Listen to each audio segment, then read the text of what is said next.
Hey everyone, welcome to another Facebook Live.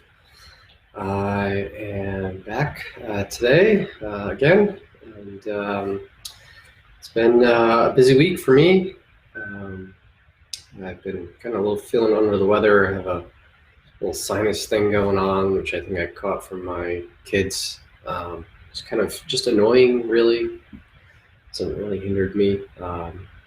But I've gotten a couple sinus headaches and just been all stuffed up and stuff like that. But thought I was turning the corner yesterday, and today I feel like I have another sinus headache coming on. So I'm hoping that it just goes away pretty soon.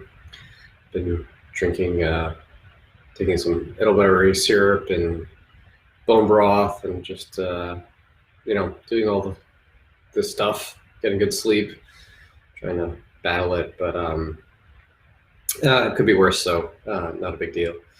What else going on? Tomorrow I have my first OCR race of the year. Yep, it's January and there is snow on the ground, and I'm going to go race.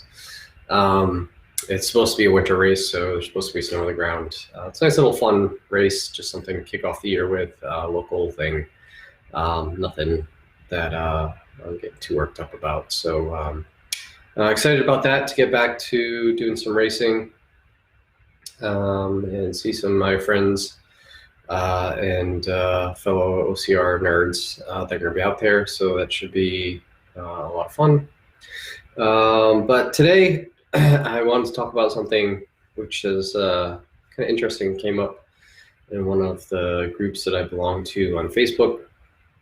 This week there was a lot of kind of controversy in this specific group around the recreation of kind of standard American diet foods when you're trying to eat an ancestrally aligned diet, right? So what does this mean? Well, basically, think of maybe some of your foods, your favorite foods that you used to eat or maybe still do eat on a standard American diet, like things like bread or tortillas or waffles or pancakes or cookies or cakes and stuff like that. And through the magic of the internet and people who are really good at creating recipes, people have recreated these things. So you can find paleo and primal friendly breads and tortillas and pancakes and waffles and cookies, brownies, and all this other stuff, right? So the question is, do these belong in our diet, or are they good, or are they bad?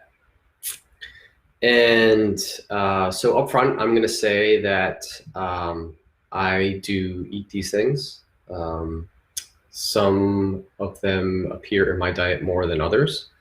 So for example, dessert type of items, things like cookies, cakes, brownies, those types of things, those are still things, even though you can recreate them in a quote unquote healthier fashion. You can make a paleo cake or a paleo brownie or a paleo cookie or whatever diet you happen to be following.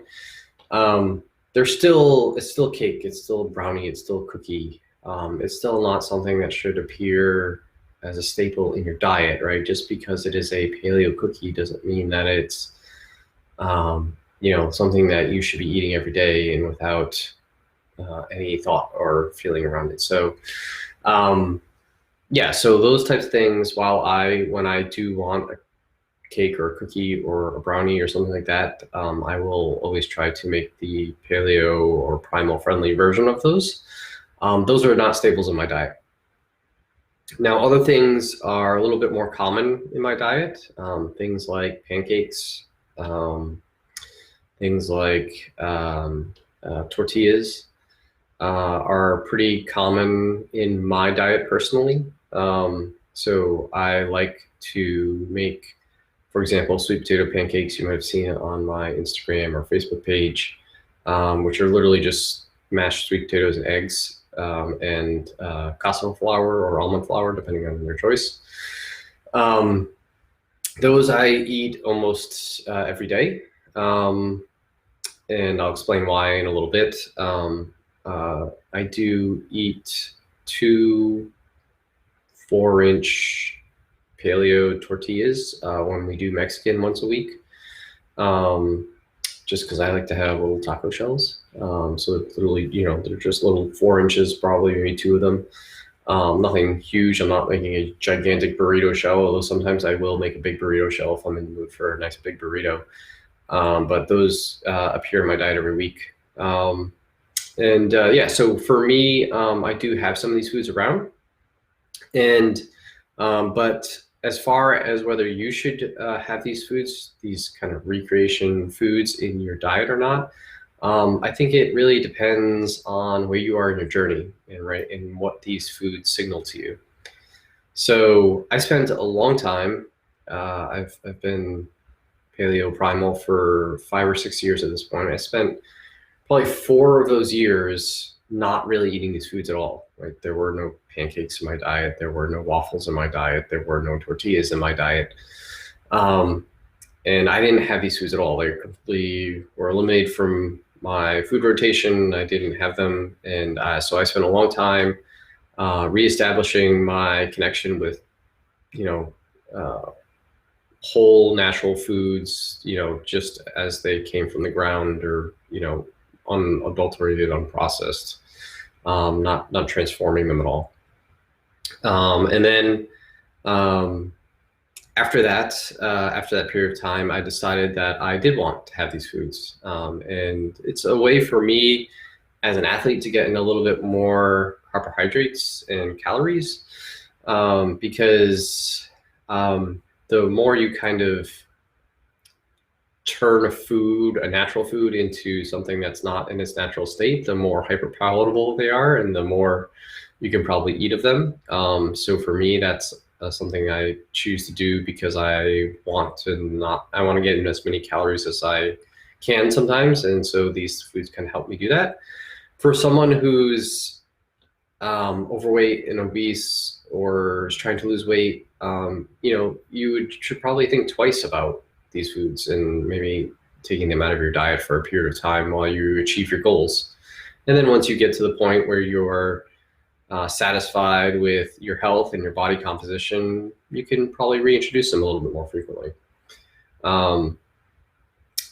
And so I think, on the other hand, there's an argument to be said that having these foods around may help you adhere to the diet a little bit more often, right? If you're really attached to something like tortillas or to pancakes or waffles or whatnot, as long as you don't overdo it and it keeps you from going, restricting, using up all your willpower, and then all of a sudden you just can't take it anymore and you want a friggin' waffle, and so you go down to your favorite breakfast spot and you get a waffle that's covered in Nutella and bananas and maple syrup and whipped cream on top on Sunday morning for breakfast. Well, I guess you probably could have had a better option at home, right? Making kind of a paleo primal friendly waffle. So it really depends on the situation and the person. So you have to know yourself. You have to know where you are in your journey. You have to know, what does the rest of your lifestyle and diet look like, right? So for me, my diet is, extremely nutrient dense and diverse, right? On a daily basis, I might have pastured chicken, steak, fish, liver, cod liver, fermented foods, a whole array of different vegetables. And then, at one of those meals, I'll have, pancakes in the morning, a couple of pancakes in the morning, again, made out of sweet potato and eggs and cassava flour, or I'll have tortillas with my Mexican dish at night or whatever. But 99% of my diet and my lifestyle is completely optimized, right, for health, right? I get outside, I walk, I exercise, I meditate, I do my mobility, right? So I have all this stuff dialed in, and I've done that over a long period of time, over years and years and years of developing practices and habits and transforming our life to get to that point. So having something like, a paleo pancake or a waffle or a tortilla or whatnot with my meal is not really that big of a deal, right? Because everything else is spot on perfect. And so, yeah, so I think that it really, whether you have these foods around really depends on where you are in your journey, what kind of triggers that food might have for you, right? Because maybe having a waffle with maple syrup makes you crave, a whole bunch of other stuff. That's not a good thing, right? And perhaps just taking that out completely is a better idea for a while. But then again, maybe it helps you be more adherent to your diet, right? So it's really dependent on the person, where you are in your journey, and what you think is best for your overall health, right? It could be a win, it could be a detriment, depending on where you are. So I think that these foods have a place and have a time, and depending on the person, they could be more frequent in their diet than for someone else. But you just need to be honest with yourself about your relationship with these types of quote unquote sad foods that are recreated in a more paleo, primal, ancestral friendly manner. And be honest with yourself and say, are these benefiting me or are they hurting me? And once you're honest with yourself about that, then you can make the decision as to whether to keep them in or out. So that's what I would just want to chat about today for my Facebook Live. If you have any questions or comments or feedback or think I'm completely wrong, please, comment on the video, send me a message. Always happy to talk and chat. And with that, I will talk to you all next week, and have a good weekend, and get out there and do some fun for yourself, and stay healthy. See you guys next week.